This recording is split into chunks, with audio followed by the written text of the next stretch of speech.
Foundation laid for two mega ropeway projects in Uttarakhand by PM Narendra Modi. Prime Minister Narendra Modi, under the central government's Parvatmala project, laid the foundation stone for two ropeways projects in the temple state of Uttarakhand.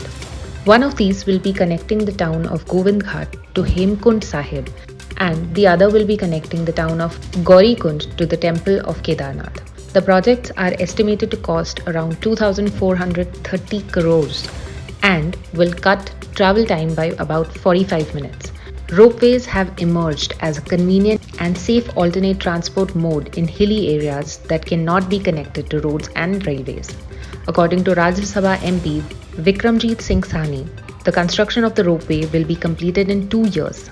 He also spoke about how it will boost the tourism industry and create job opportunities for the youth. Odisha Tourism launches guided walking tour to heritage sites. The Odisha Tourism Development Corporation has launched a guided walking tour to various heritage sites to promote the state's rich culture and history. Odisha Walks, as it was christened, will take an enthusiast to 10th century Mukteshwar and 11th century Lingaraj temples, Shanti Stupa, Khandagiri, and Udyagiri caves. These 5 guided tours, along with the identified heritage circuits, would help reveal the city's rich architecture treasures, culture, traditions, rituals, and customs. OTDC chairperson Lenin Mohanty said, "These tours will be organized from Friday to Sunday every week from 6:30 to 8:30 am. Tourism Director Sachin Ramchandra Jadhav said that the initiative would not only promote heritage tourism but also make people aware of the state's rich cultural legacy.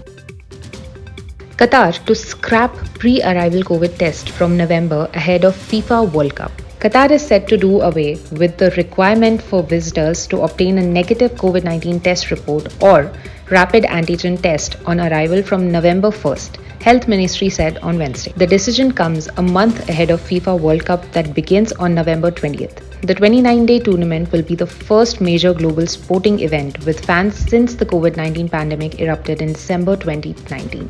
The Health Ministry, however, stressed the need for all citizens, residents, and visitors to continue to follow the standard precautionary measures to reduce the risk of COVID-19 infection.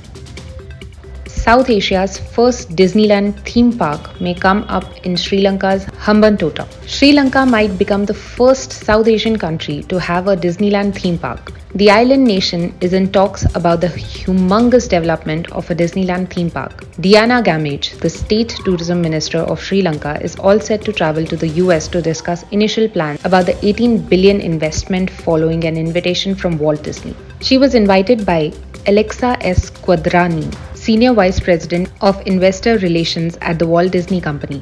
If things work out, this would provide much needed financial injection to Sri Lanka in order to mitigate the dollar crisis and will also experience a humongous boost in the travel industry.